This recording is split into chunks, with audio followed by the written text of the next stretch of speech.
All right, this was about the real reason Derek Chauvin got hit up 22 times. All right, and because the prisons are overcrowded, it creates a toxic environment. Let's get this thing started. Let's keep it moving. All right.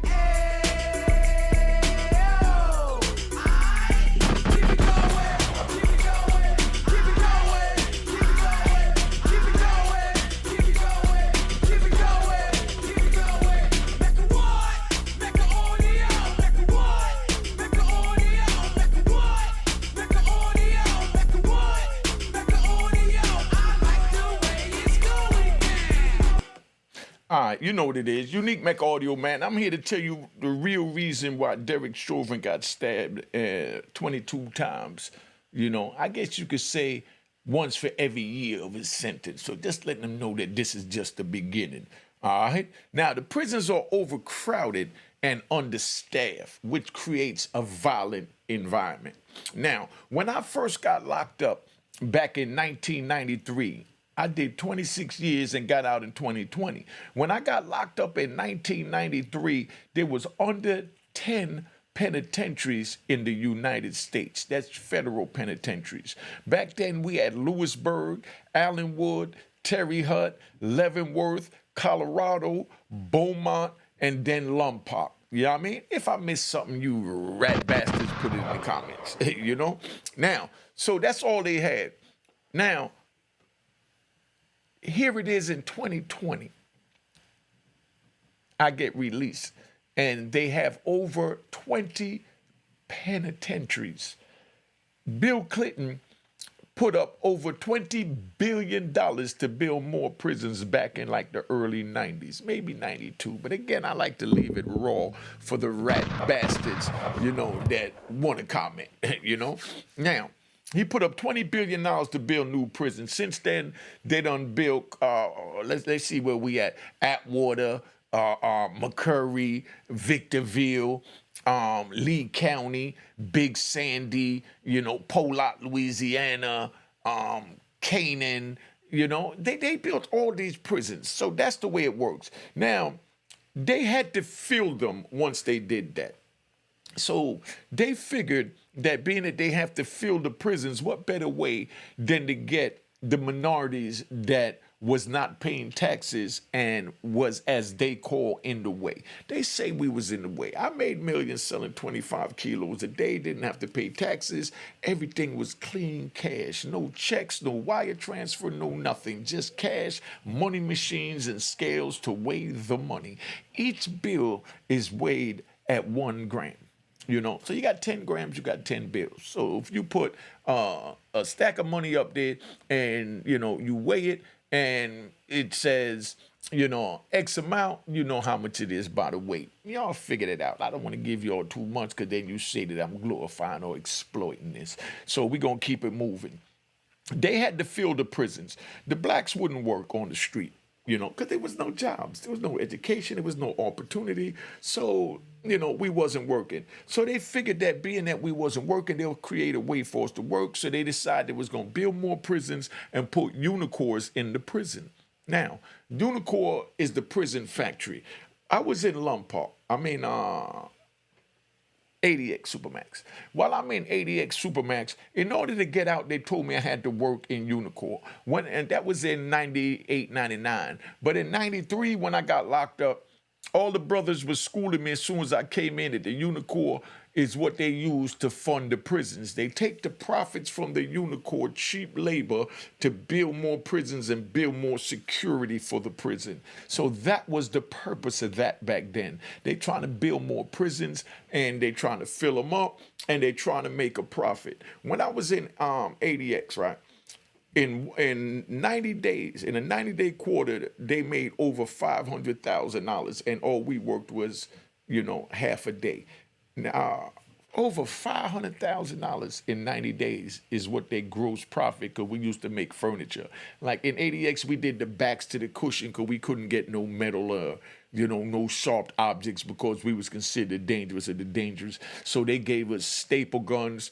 They gave us some foam that had material on it, and they gave us like the back of the chair, the bottom of the chair, and we had to fit it in the thing with a vise, and then we had to take the staple gun and staple the fabric around in a certain way so it was no bulges, and then we put the back on it, close it up, then we send it over there to the penitentiary at Colorado, USP, and then they put the metal parts back on it to make an actual chair like, the chair that I'm sitting in right now, a cushioned desk chair.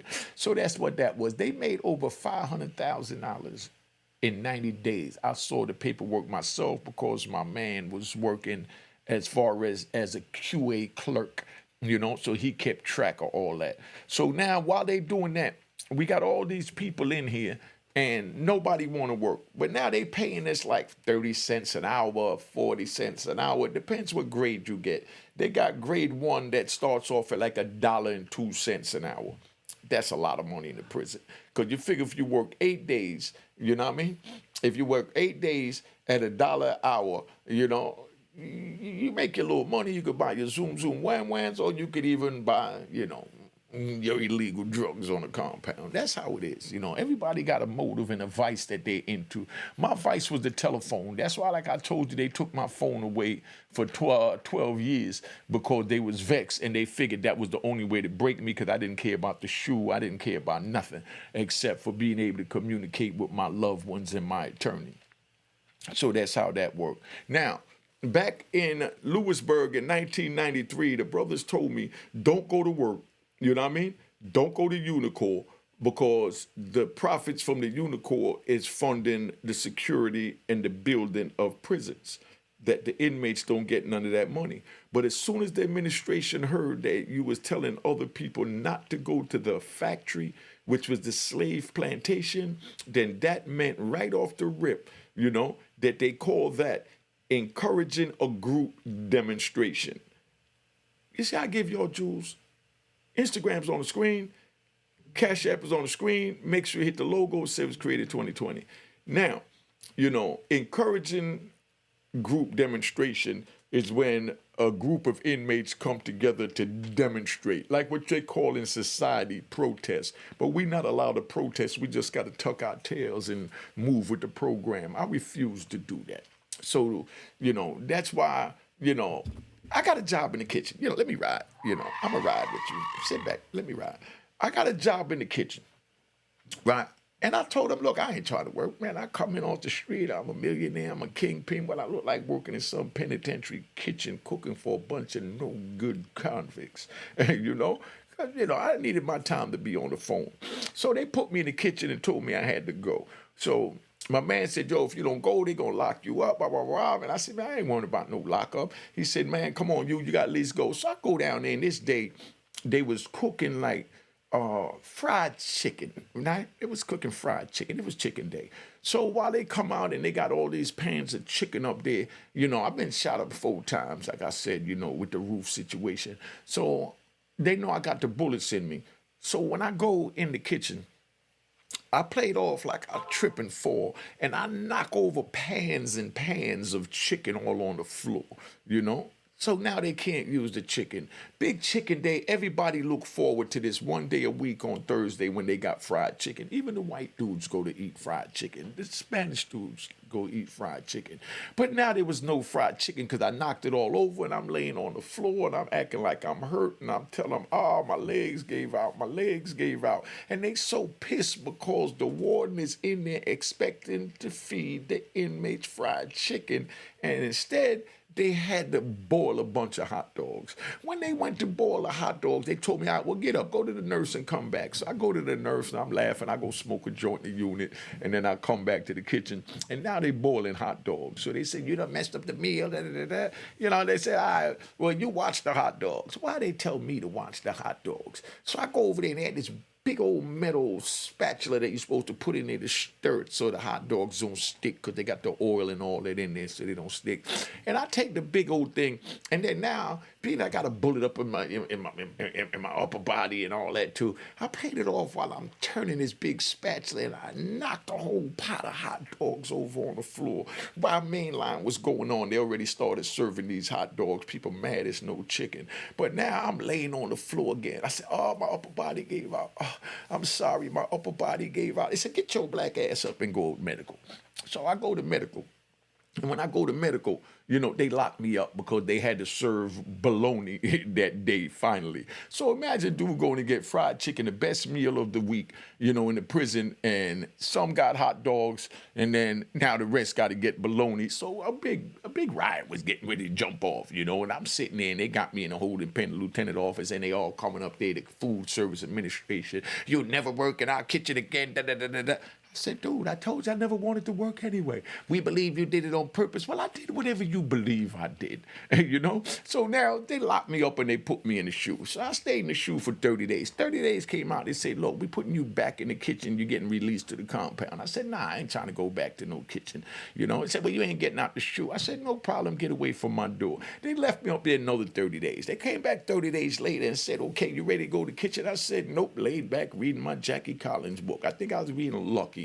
Or Chances, Chances I was reading by Jackie Collins. So I said, no, I'm not going, And the crazy part is, at that time, I couldn't read, so my cellie was reading the book to me. So my cellie, was getting ready to get transferred. He going to be back there a minute. We having a ball anyway, you know what I mean? We playing casino. We cooking soup on a hot pipe in Lewisburg, because in Lewisburg, they got a big hot pipe that goes through the whole, from the third floor all the way down to the first floor, and that's the heat. They keep it on all year because it's ran by coal. They can't sell coal nowhere. The Amish people got the coal mining thing, so they bought all the coal they can, and they shoveled the coal in the heating system in the furnace all year round, 24 hours. So even in the summertime, the pipes was hot. So when you go to the SHU, it was so hot. Like I said, I had to lay on the floor and breathe under the door like a fish out of water, trying to get air from the hallway where they had this big industrial fan. And I'm there, and I'm breathing under this door trying to get air because it's too hot in there, So they come back, they said, you going back to the kitchen? It's 3 months later, 90 days, I'm in the SHU. I said, nah, I ain't going back to no kitchen. Get away from my door. So they leave and they come back 10 minutes later. They said, okay, we're going to put you in the chapel. We got a good job for you. I said, I'll check out the chaplain. So I get out, I go to the chaplain thing. And by the time I get out, because, I got there about October. So it was about 2 months. I got there October 1994. And by December, it was about a month and a half, 2 months, they kept me in the hole. By November 1994, when I get out the hole, they put me to go work in the kitchen in the chaplain around Christmas time. Now they had these big box of cards that was donated from like Hallmark and different places, and they had really nice street cards, the big joints with the cushion and the ribbon and the bows and all that. So we had to separate them and give those out to the other inmates. But you know me, I'm old convict and a criminal. So I'm like, nah, I don't give a crap about none of that. So this is what I do. I took boxes of that, and I told all the homeboys to come up there to the chaplain, and I was giving them stacks of cards, and we went back and we sold them for $1 book apiece. We sold each card for $5, because the book is worth $5, but we sell them for cartons of cigarettes then, because books wasn't out then. They wasn't using books as currency. So I was selling 3 cards for $10, which was a carton of cigarettes, because the carton cost $10 if you're buying it on a wire. So, 10 cartons is $100, so they'll give you 12 cartons. If your family send the money or if you buy it in jail, you had to pay $12 a piece in the jail. You see how the currency work in the joint. So we in there chilling, right? We doing our thing, and now I'm selling cards a mile a minute. So then out of nowhere, here comes the chaplain. The chaplain comes walking up in the unit. And because people's coming down there, they said, we want some of those nice cards that we seen on the compound. They're like, no, we didn't give out no cards yet. And like, no, they got them on the compound. So they said, well, let me see one. So they go bring the card, and he realized that was the joint. So there I go sitting down and just smoked the joint. I'm high as heck. I'm in the chaplain office. I'm looking at these European religious statues, and I'm thinking, damn, people really believe in this. You know, don't kill me. I'm just being honest where my mind frame was at. I'm like, people really believe in this. And the chaplain comes in there and he said, come here, hey, Hall. What happened to those box of cards? I said, I'll put them in the closet, boss. He said, okay, well, show me where you put them. So I said, man, the closet over there. It's only one closet. Go look in the damn closet. He's like, who are you talking to? I said, man, go look in the closet. So he go look in the closet. The cards is not there. But by now, I done gave them to everybody. We done dispersed them. We done made about 20 cartons apiece, and we living lovely. And I'm buying weed, and I'm buying white lightning, and I'm having a ball. Big rest in peace to my man, Prime Minister. You know, yo, hold. Relax, man. Let me tell you about Prime. Relax, man. Could I ride? All right. So Prime Minister was Obama Jet. They got a video that they just put up on him. Go check out the video on Obama Jet. That's my man, Prime Minister. So, you know, that's my 5% of God body, brother. So, you know, Prime comes in. He sees the chaplain talking to me and the thing, and he just come pick up some cards. So as soon as the chaplain seen him, they knew that he was up to no good because he ran the compound at the time. You know, he had a lot of influence. At that time, we had Doo-Wop was there. You know, big shout out to Doo-Wop. You know, then we also had, you know, Tim Thomas was there, Fat Stevie, Pete Monsanto, you know what I mean? Freddie Myers, you know, we had Miles, you know, Lil Anthony, you know, I think that's Boy George Cody. I mean, everybody was there. Clark Kent. I mean, we had all types of official gangsters and drug dealers from the era. So they all coming looking to buy some more cars, but they all dispersed. And the chaplain, he came and he said, you know what, your service is no longer needed. I said, you know what, I never needed your services anyway. I don't even like the church, is what I told him. I said, I ain't set foot in the church on the street my whole life, and you telling me you want me to work in the church? You're the fool for putting me in here. Whatever is missing deserved to be missing. He said, I'm calling Lieutenant. Man, do what you want. He called Lieutenant and told Lieutenant to lock me up. Lieutenant said, look, man, we're not locking Hall up. Hall don't care about no lockup. We need the space for other people. So they sent me back, told me I didn't have to work. So now I go back to the joint, right? So let me ride. So that's when the prison was cool. So now let's get back to Derek Chauvin, because, you know, I like to ride. So Derek Chauvin now, he came in at a time in 2023, you know, just get in the system 2023. And right now, it's like they got so many prisons, you understand? And they had to shut down the Unicors because the Unicor, like I said, is what funded the prison. So they shut down the Unicors. So by them shutting down the Unicors, now they're not making that profit that they was making. Like I said, 500,000 in 90 days and 80X. I could imagine what they was making on a regular compound. I was in Lum Park. They had me making cables. I became a certified electrician in prison because Lum Park, they had a cable factory and a printing factory and a soldering factory. All of this, and they taught us how to do soldering. Dudes used to take, you know, the smallest things, man, the smallest appliances. You know, let me show you. They used to take the smallest appliances. I'm talking about stuff like this. They'll take stuff like this and they'll put a remote control in it because they learned how to solder and then go take it back and sell it on the compound for a couple of hundred. So there's always a way for a man to make $1. So that's what they do with that. So now in the Unicor factory, they had me making cables for submarines. A submarine cable is this big with like 500 connectors in it. And you got to hook each connector up to a big cable that you get. You got to split the wire and then put it to the male connector or the female connector. Then you got to take it to the QA on a big ass cart because you can't carry it. The cable is this big. Yeah, I mean, it looked like the Michelin Man. A matter of fact, I might even run that story back. I told a story about how they took a cable, threw it over a dude's, you know, shoulders and bashed his brains in, and, you know, brain dead it up. You know, regular thing in prison. So that's what you youngins want. You know, go into prison. They got plenty of these for you. And you'll come back 26 years later and tell your own stories on YouTube.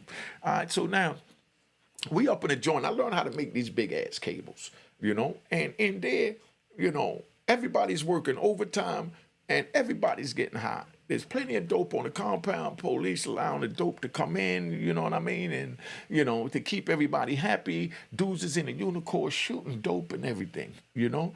And they didn't care because it was making money. But then once, you know, the gangbanging began, to spread over the United States. And so many young gangbangers started coming in. There was so many ops and things like that within the system with the different fractions of the gangs that they turned around and they said, you know what, they had to shut down the Unicor factory. They had to shut down the Unicor factory because we was always on lockdown from these young kids fighting and stabbing each other over these different, gang activities. So when we had a deadline to, let's say, put out 500 of those big 500 connected cables, we never made the deadline. And then the companies started pulling out, even though they was getting cheap labor, because we couldn't make the deadline to keep nothing because of all the violence that was going on in the prison. So they wound up shutting down the Unicor. But at that time, don't forget, Bill Clinton put up 20 billion to build more prisons. And they got all these prisons built, that with Unicors, and they're expecting Unicor to keep it moving. That's supposed to be the engine, the little engine that keeps the prison moving is Unicor. But when the gangbanging started and we started having all these lockdowns, then we couldn't make no money. So now they had to start laying off staff. Once they started laying off staff, they had to figure out what to do. They just like Banky Pound put up a thing on his Instagram today. Check out Banky Pound. And I talked to Bill Feasy, yesterday morning. Bill Feasy called me. Another good brother, got the prison joints, But like I said, see how we promote each other. We're not trying to hate on each other, man. But, they shut down a joint in Suffolk called Suffolk 2, penitentiary or whatever. They shut the joint down because they was understaffed and moved the inmates to other jails. But see, the feds would never do that because they don't want to admit that they failed in any way. So they kept these prisons open. They had less staff working, so they had to figure something out. So being it was always violence, we was getting locked down, they figured out how to feed us in the cells and keep the jail locked down and, use less staff. But it was always more violent because then when they do decide to open it back up for whatever reason after a certain amount of time, when they open it back up, it was always bloodshed, teeth everywhere. You know what I mean? And then when, the officer got killed out in Atwater where I was at, that added to it and, all the different stabbings and police assaults from people being frustrated. They bringing in new police because old police is retiring and the new police don't know how to deal with the inmates. So they come in and they get nasty out the mouth and slick out the mouth. And, of course, we smack the crap out of them. Not encouraging nobody to do that, but that's what happened in prison because it's a whole different mind frame in there. So now they don't want to admit, right? They meaning the feds. They don't want to admit that they screwed up. So, like, they build these jails. They built Terry Hutt PC jail, and they built, Arizona, out there where they sent, the brother Casanova. They got the joint out there, and that's where they had Derek Chauvin at. And then they had this other dude, John Trusack, you know what I mean? Government informant, gangbanger that turned sour, So they got them out there and they figured that they could put somewhere to keep them, where there's people that, that can't be around other people, so they're going to do the right thing. So they open up a Unicor over in that prison because they figured that there wasn't going to be no violence because this is a prison with dudes that got special needs. Everybody got special needs. Special needs meaning you got a dropout, you got a child molester, you got a raper, you got a police officer, you know what I mean? You got all types of things in there. And they figured that, okay, we put all of the same like-minded scumbags in one prison. And there ain't going to be no problems. So that's why when Derek Chauvin complained over in Minnesota, where they had him in maximum security prison, locked in 23 hours a day, they told him about this joint over there, and if he get over here to the feds, that he could possibly get his time with the state ran together with the feds, but if he did his time in the state, it wouldn't be ran with the feds, and the feds are sweeter because over there you get to come out the cell because they have a compound for all rat bastards. So he said, oh, that's perfect for me. I'm a definite rat bastard because I'm a cop. So now, a crooked cop. So now he shoots over there. When he gets over there, there's a dude look at him and say, man, this dude high profile. I need to get my name, in my jacket, something saying that I'm still official, even though he was a government informant, down with the Mexican mafia and turned in his comrades. So he figured he'll get somebody high profile. So what better way to do it than to get Derek Chauvin, the man that they said, murdered George Floyd. So he sits there and he plotted for a month. So being that the prison is understaffed, he waited till Black Friday because he said it was symbolic, to Black Lives Matter and the Mexican mafia organization. So he waited till Black Friday because, of course, day after Christmas, all the police was getting drunk the night before, so it's not a lot of police there. And they open up the jail, and when he go in there, he look around, he don't see nobody there, no police. He said, oh, this is my perfect opportunity. So, of course, he goes up on him and he hits him 22 times. That's for every year he was sentenced. You know what I mean? Bang, bang, bang, bang. Yeah, that was just a warm-up. And he even said that, he would have killed them if he had the chance. The police wouldn't have came that fast. But they didn't come fast enough because he got 22 joints off in him, But that's how that worked. And that's what I want you to understand, that these prisons is overcrowded and understaffed. That's what's going on. So they're keeping us, locked down within the prisons. And that's why a lot of us don't hear from our family members and comrades, because it's understaffed and it's easier for them to lock us down and feed us what they call bag lunches. So when we lock down, they give us one boiled egg, a bologna and cheese, and 2 slices of bread and a pack of Kool-Aid. And that's your lunch. You know what I mean? Well, that's your breakfast. And then you get the same thing for lunch minus the egg. But you save the egg so you can make a little egg salad later on by using, a little mayonnaise if you got it in the joint or whatever. But these are the way we had to compensate with it. But these people really thought they could make a jail to put, all these scumbags in, and everything would go right because they don't want to admit that they're wrong, But that's what happened, and that's the real reason, allegedly, that this dude was here. This is my speculation for me being in the system and seeing the way it works and the lack of staff thereof and everything else. So, now those lockdowns is easier for the police because everybody's in their cell. So all they had to do was make rounds to make sure nobody was hanging up or raping nobody. But you know what I mean? Because they didn't care if you was getting high in the cell. Just don't hang up and don't sexual assault yourself. You know what I mean? That's what they was into. But that didn't last long, because then now they got to take us out to take a shower. So when they take us out to take a shower, they got to handcuff us and just you and your cellie go in one shower, you go in another shower, and then they might get another cellie, put them in one shower, and another cellie, another shower. Everybody's in single showers barred off. The shower is no bigger than this. You could barely even turn to wash your back. You know what I mean? But that's how that was.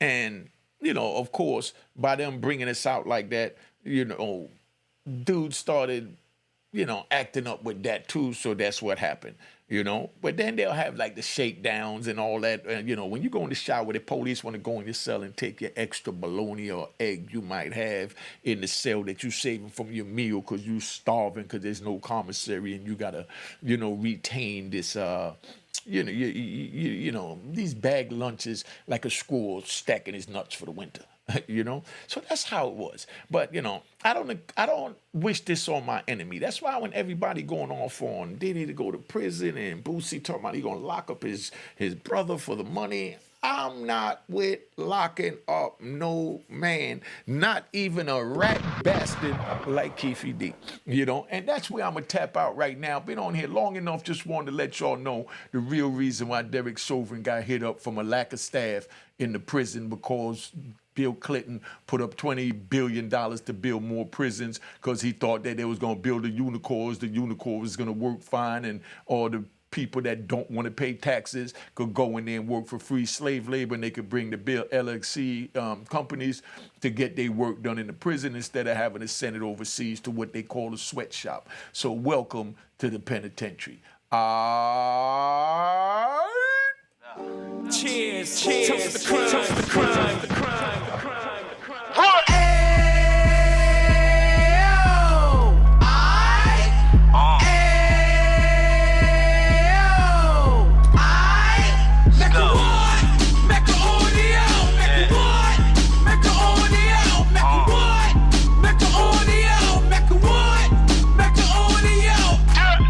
Fresh out the can of 26. He back on the strip, getting back in the mix. What he mentions a gift. You stand up 10 toes down, and I suggest you pay attention to this. Take a little gully posse and put it in Harlem. He cut from the bottom, came up from the bottom. Dropped the book, you should go and get it. The Instagram page and the YouTube, you could go and visit. Then you could consider yourself linked in. Sit front row and get Jews from a kingpin. How he went through it, so you ain't gotta go do it. To not pay attention would be stupid. Talking about a man that probably put your grandfather on. Probably the reason that him and your grams got along. A man that generated millions on the block, did his time, never squilling to the cops make an audio.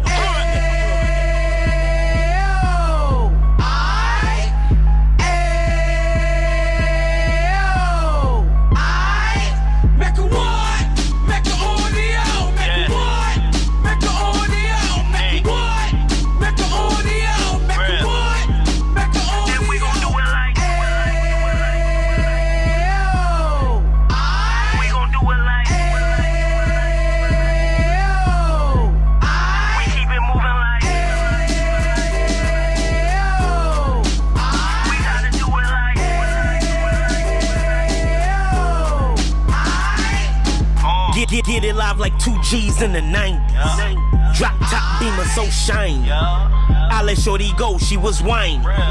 Treat her like my past, she behind me.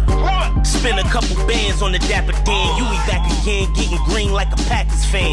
No cap, it's a roaring uptown. They be horn uptown, Dominican bust downs. Now we on the positive, we got a lot to give. Now he trying to stop the kids from being inoperative. So take heed, homie, lend a ear. He started in uptown, he gon' finish dead. But now it ain't about selling drugs, buying cars. It's about buying property to make the community yours. So we can give back to the youth them.